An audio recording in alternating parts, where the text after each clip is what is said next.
Dưới đây là bản rewrite tiếng Anh theo đúng kiểu, kể chuyện Mỹ đổi thực liền mạch, có hook mạnh twist rõ kết thúc đã và chốt bằng câu hỏi công call to action. The first time that woman declared war on me, she did it with a smile, a clipboard, and the kind of confidence people get when nobody has told them no in a very long time. 3 weeks later, deputies were hauling surveillance drives out of her basement while she screamed about community standards in a silk robe.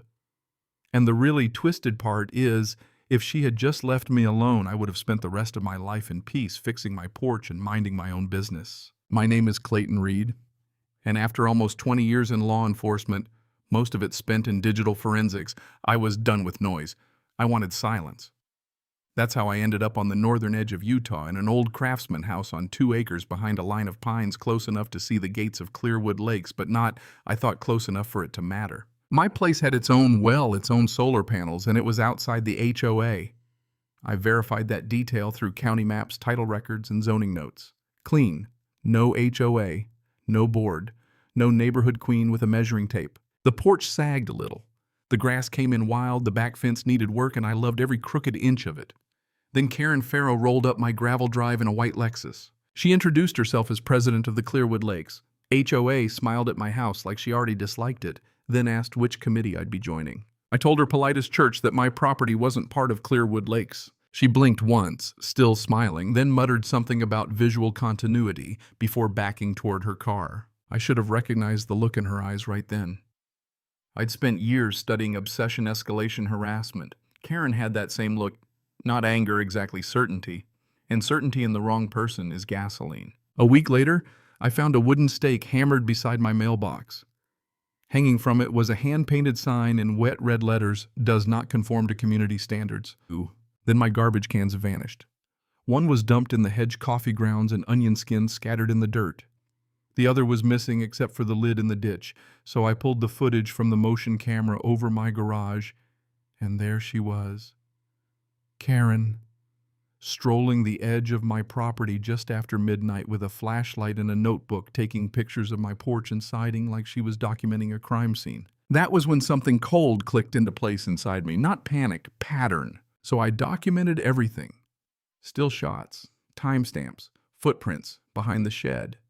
The sign the trash her face caught in infrared.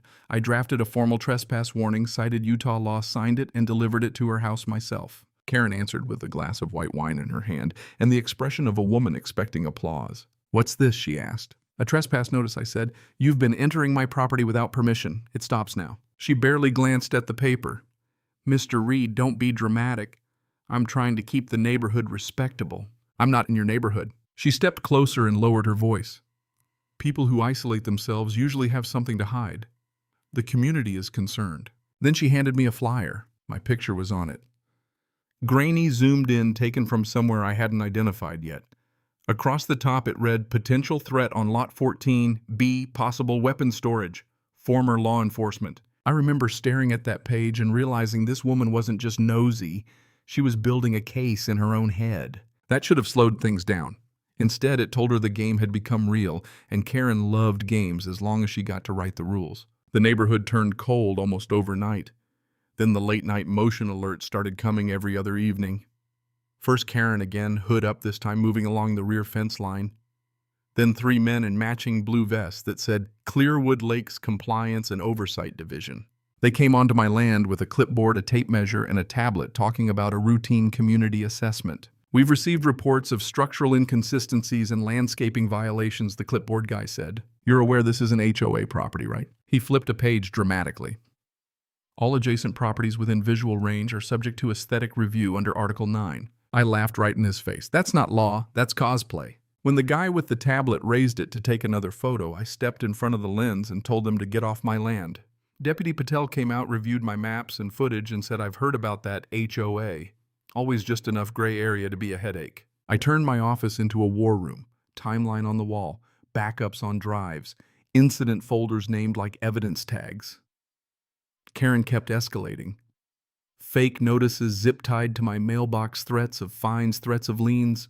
One afternoon I caught one of her inspectors driving onto my land in an unmarked white pickup just to photograph me fixing my own fence. Another morning they came back with a man wearing a laminated badge that read HOA Code Chief D. Lurimer. He told me I was in violation of the Clearwood Lakes Community Visual Compliance Doctrine. I said, "That sounds like a cult wrote a constitution." He didn't laugh. Sergeant Hooper did later after he arrived and looked through the packet I already had ready. He turned to the HOA crew and said, "You step on this man's land again and I'll write every one of you up for criminal trespass." But the twist, the part I didn't see coming, started in court. Karen showed up to the first hearing without a lawyer, wearing sunglasses indoors and carrying tote bags full of folders. She started talking about visual continuity zones and expanded oversight rights while the judge stared at county maps like he was trying not to laugh. Then one of her folders spilled open. Color-coded spreadsheets slid across the floor. My attorney, Martin Shaw, nudged me and whispered, "Bag that." So I did. Inside were pages labeled Phase 2 Community Perimeter Enforcement, Target Properties, Escalation Planning. My parcel number was highlighted. My name was underlined. This wasn't random harassment anymore. It was organized. 3 days later, the whole thing cracked wider when a local reporter named Allie Tran got hold of the filings and started digging. She pulled complaint records, interviewed residents, reviewed police reports, and suddenly people started talking. An elderly widow whose holiday wreath Karen removed, a machinist whose fence got cut down, a young couple fined half to death over parking. Then Allie called me with the piece that made everything make sense. Karen's brother worked for a real estate holding company that had been quietly buying land around Clearwood for over a year, parcel by parcel creeping outward. Pressure the holdouts, blur the boundaries, make HOA control feel inevitable, then acquire the land cheap or fold it into an expanded district under the language of order. I wasn't just irritating Karen, I was in the way. Later, a forensic analyst named Felix found the smoking gun on one of Karen's seized drives, a draft development proposal for an expanded district. In the margin in her handwriting were the words, "If necessary, initiate pressure on Lot 14B. Pushback expected. Prepare enforcement narrative." There it was. The truth under all that pastel dictatorship. It had never been about weeds. It had never been about harmony. It was greed wearing a laminated badge. After that, the hold machine started collapsing fast. The county pulled records. The sheriff's department served a warrant. Deputies carried computers, cameras, and storage drives out of Karen's basement while she stood in the doorway barefoot screaming about sabotage. Later, when Martin, Felix, and I saw that basement, it looked like a suburban surveillance bunker. 6 monitors, stacked servers, folders of footage, logged observations on residents, notes on paint color fade, mailbox, shaped trash habits, even bird feeders. Mine alone filled hundreds of clips. She hadn't been running a neighborhood. She had been stalking one. At trial, the courtroom was packed. HOA loyalists, curious locals, and people Karen had bullied for years. Martin walked through the evidence like a surgeon.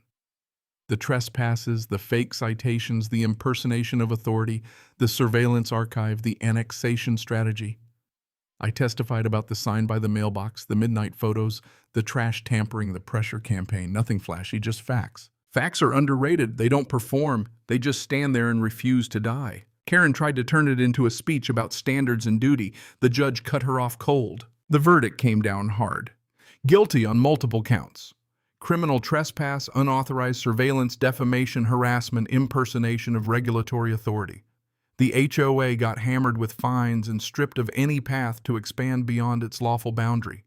Karen lost her office, her leverage, her little paper kingdom. Her equipment was seized.